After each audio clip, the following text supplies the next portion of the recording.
I thought Tracy was. I don't know. Oh, well, maybe not. She can come in. Okay. Let's see. So this is... We are good. Tell me when we're starting. Assuming no. Let me just get a story up and ready to rhyme. Forget where I am. Be sure and give that a little introduction when you start. You've done this before, you know what to do. And one of the, I'm right in the middle of this one.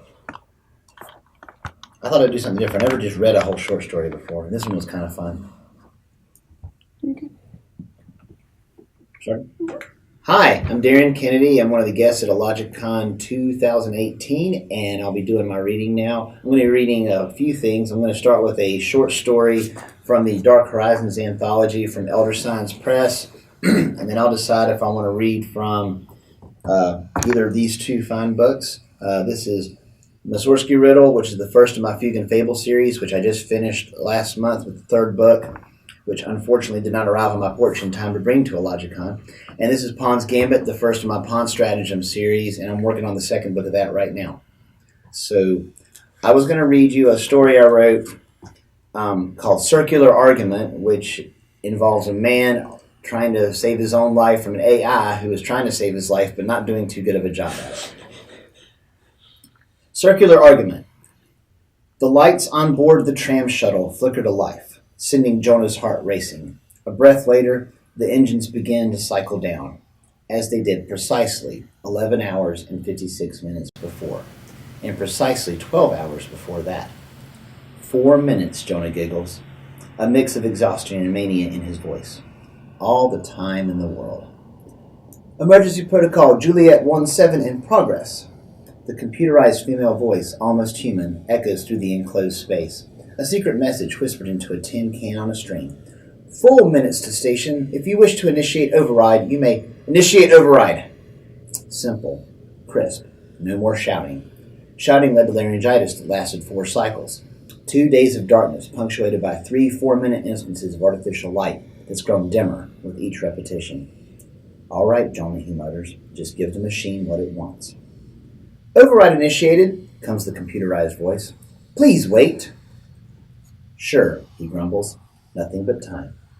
Upon his arrival at the station a month back, Jonah nicknamed the system-wide AI Zoe. She just sounded like a Zoe, all energy and light. He had no idea at the time how much he'd grow to hate the simulated perkiness of her every word. But that was before the food ran out, and the water. Jonah fiddles with his wristwatch, an old-school chronometer from the late 20th century. The century-old timepiece with its scratched crystal and tarnished band has passed at least 5 generations of Davidson men. Jonah keeps the thing wound at all times. Not much else to do with a mere 12 minutes of light every 24 hours. With nothing to eat or drink for a day and a half, Jonah hasn't felt the urge to even urinate in over 2 cycles. Stay calm, Jonah whispers as he steadies his watch's second hand. It's going to happen this time. He glances down at his sunken ribcage and presses on his belly as his stomach rumbles for the first time in a day. It has to. 3 minutes, 32 seconds. 3, a count with each movement of the second hand. 2, a silent promise not to screw it up this time. 1, please provide override authorization code. Zoe's request, the inflection in her voice as chipper as ever, was designed to come across as helpful. But after 6 days and 11 failed attempts at escape, Jonah finds her tone at best mocking, and at worst, maddening. Override authorization, Delta Oscar Alpha 1. Jonah keeps his voice even and emotionless. I repeat, Delta Oscar Alpha 1. 18 seconds. 3 minutes, 14 seconds remaining. Another 6 seconds passes before Zoe comes back with a simple, override authorized. 3 minutes, 8 seconds.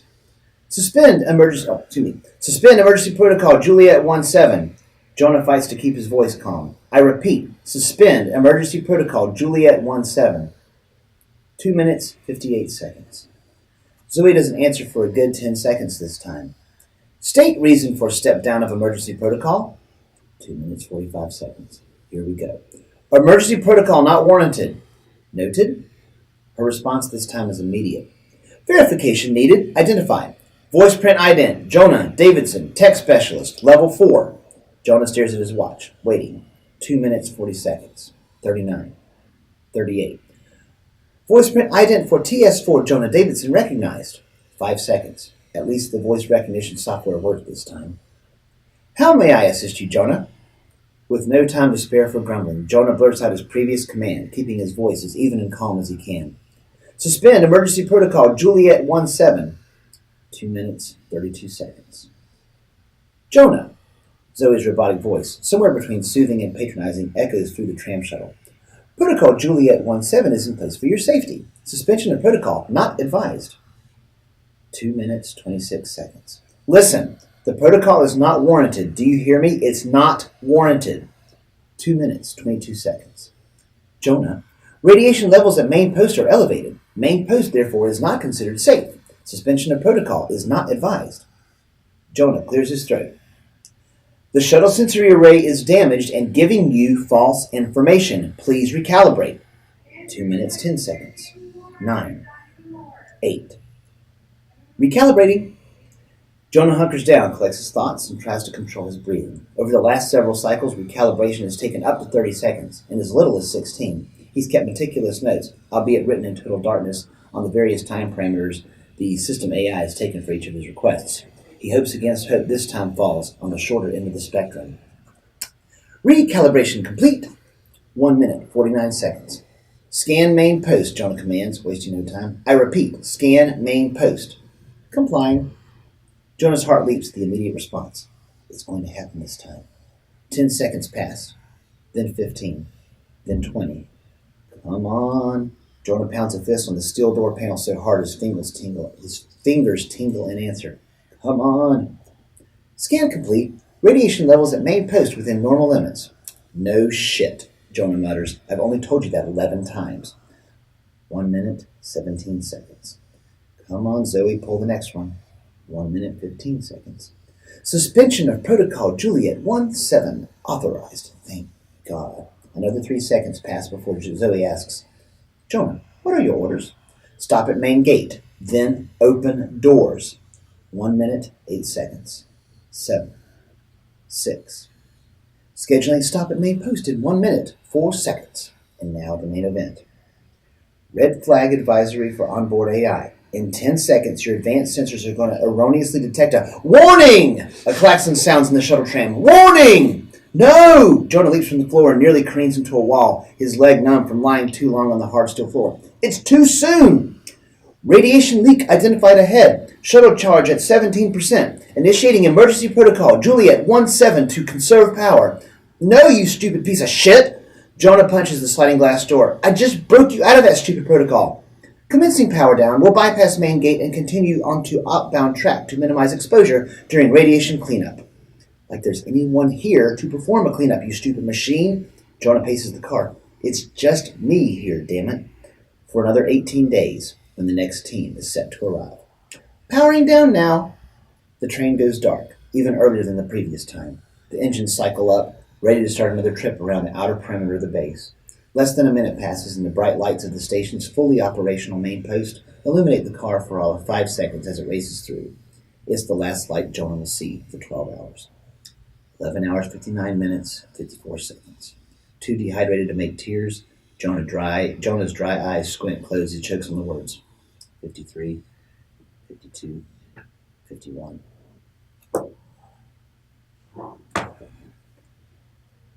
This is everyone's daily experience with the internet. Very good story. Thank you. And I just found a typo. In the very last line. I was like, what? So, let's see. I always read a little bit from Mussorgsky because I like to do some of the voices. So this is the Mussorgsky riddle. It's the first book of Fugue and Fable. This is about a 13-year-old boy lost inside his own mind and the psychic who's got to go in there and find him. About 2 or 3 weeks before the story began, Anthony stopped talking, and nobody knows why. And after none of the doctors could figure it out, Anthony's mom called in Mira Teodor, a known psychic from Virginia, to come down to Charlotte, North Carolina, and see if she could figure out what was going on inside of her little boy's head. Little did they know how much was going on inside Anthony's head. Let's see.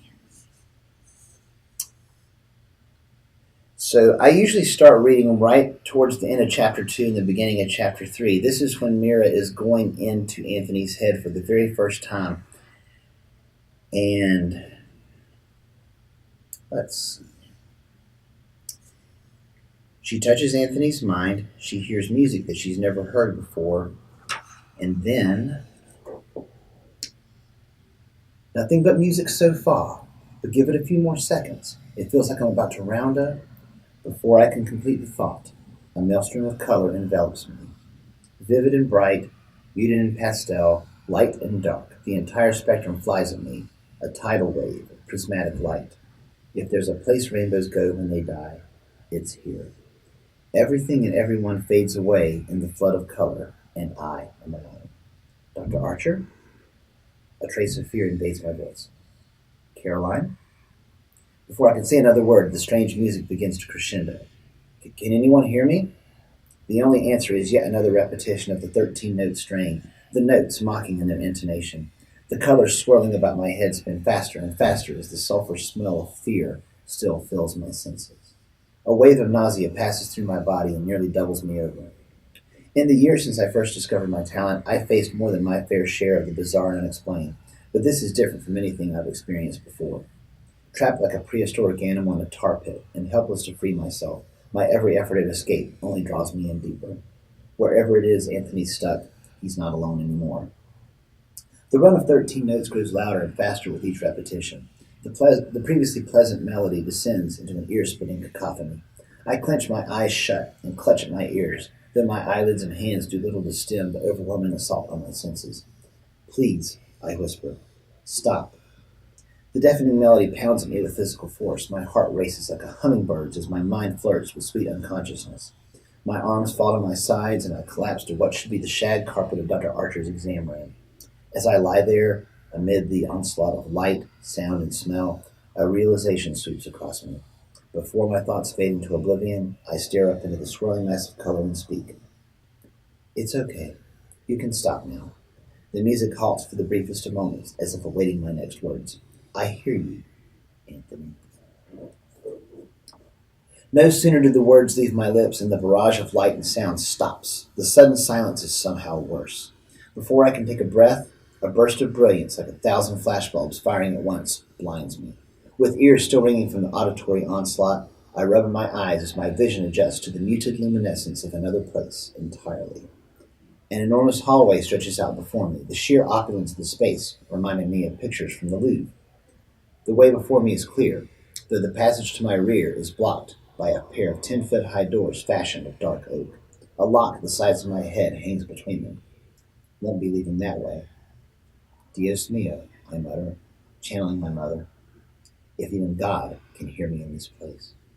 Its walls alabaster white with mahogany trim, the hall's hardwood floor is laid in an intricate herringbone parquet pattern of alternating oak and rosewood. Above my head, the vaulted ceiling is decorated with a fresco reminiscent of the Sistine Chapels, though the style of the painter appears far more Dali than Michelangelo. Also, where David's sculptor found his inspiration in the many stories of the Bible, the tortured images that fill the ceiling of this place are all stolen from classical mythology. The entire surface, an anthropologist's acid dream. Guess that minor in classics isn't looking at such a waste of time and money anymore, is it, Mom? If my theory about this place is right, two things are very clear. Anthony Fairclough has an intimate knowledge of world mythology, and he's not too big on subtlety. As I proceed down the hallway, the images above me grow more and more bizarre, even as the scenes they depict become less and less familiar. Have you come to weave me a tale? The whispered voice seems to come from nowhere and everywhere at once. Of lovers and dangers and unrequited passion? Anthony? I work to keep the tremor from my voice. I fail. I know your secret, the voice continues. You hope to lull me with your honeyed words and clever plots. I've spoken with others mind to mind on numerous occasions in the past. A unique experience each time, to be sure. I've never been addressed this way before. Who said that? There's no sign of anyone else along the great hall. Show yourself. In due time, Scheherazade. A low chuckle fills the hall. We will meet soon enough, I fear. Wait, my pulse begins to race. Where am I? What is this place? The voice doesn't speak again, but the only answer, a quiet titter that echoes down from the vaulted ceiling. I hold my breath, hoping for any clue that might help me escape this place. But an oppressive silence, unnatural in its fullness, fills the air. Neither masculine nor feminine, the whispered voice could represent an ally, but my money's on adversary. Won't figure it out standing here, I mutter. Time to move. As I continue my slow progress down the vast hallway, a name echoes across my psyche. Scheherazade. The voice called me Scheherazade. Then I'm going to jump ahead just a little bit. So she goes a little bit further in and finds a room, and above the room is a sign that says Nomus, and then she finds another that says Il Vecchio Castello, which is the old castle. Then she finds a third room called Tuileries, and if you know what the book is about, that all makes a lot of sense. So she's at the third room, and suddenly she whirls about and finds she's not alone. A misshapen man, no more than 2 feet tall, peers at me from the arched doorway. His skin appears brown, though it's unclear if from dirt, pigment, or both. On his head rests a forked cone of animal hide with bells at either end. His worn leather boots are covered in mud, while his rough clothing is replete with buckles of all shapes and sizes. He twirls his mossy beard absently, his thickened fingernails like tree bark. Who are you? His voice the groan of trees bowing in a hurricane. The gnome drags a grimy sleeve across his runny nose. What are you doing here? I'm not sure. I shift my body, ensuring the dagger remains hidden from view, and offer him a pleasant smile. The gesture is not reciprocated. You don't belong here. I know the exhibition inside and out. You aren't part of it. I'm a visitor. We don't get visitors here. I beg to differ. I perform a subtle curtsy. Unless you believe me a figment of your imagination.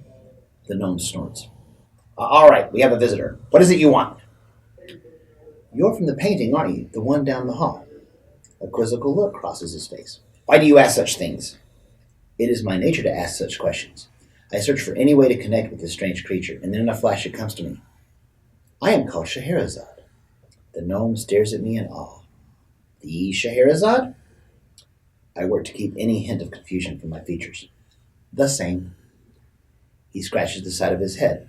Dried bits of mud fall from his scalp to the hardwood floor, a scalp that has a grain not unlike the wood that frames his picture. Tunny. Pardon? My name.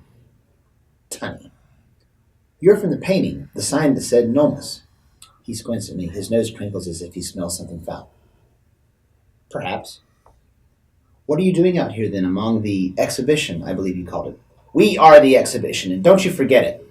He huffs and shoots up the hallway toward his alcove. You're the intruder here. I slip the dagger into its scabbard and give chase. Catching the gnome, however, is harder than anticipated. How can a creature with such short legs move so quickly? I'm sorry, Tunny, I meant no offense. No one ever means offense, he shouts as he scrambles away. Yet that's all they ever do. Offend, offend, offend. He steps into the alcove with the woodland scene, and a scuffing sound fills the air. I sprint up the hallway and arrive at his alcove in time to find him halfway into his painting, struggling to get his foot up and over the bottom of the frame. Wait, I rush to his side. I need your help. My help? He lets out something between a snort and a laugh. You, fair Scheherazade, an angel among swine, desire my help? I didn't come here of my own free will, and I can't leave. Did you not see the door? The door with the enormous lock? He lets out another phlegm-laden chuckle as he finishes hoisting himself into the woodland scene. What do you think keeps us all here? You can't leave? Of course not. We are the exhibition. He snorts. And people say gnomes are thick. So that's a little taste. It's really hard to find sections to do without other sections because they all kind of builds on each other. And so I was trying to give you just a little bit of a flavor. But in each of the 3 books, you spend about a third to a half of the time out in the real world trying to figure out what's going on. But the majority of the time in these 3 books, you are in a sort of a headspace that is, at the very least, flavored by Anthony's love of Russian classical music. And so that was them basically exploring the first movement of pictures at an exhibition, which is the gnome. And through this, my goal with this book was to literally take you through pictures at an exhibition, and I go into every movement, every painting, and there's a character in every painting, and they're all little bits of Anthony that Mira's job through this book is to put back together so that she can save this young man from himself. And I think that's all I'm going to read today, if that's good. Thank you very much. I hope you enjoyed that.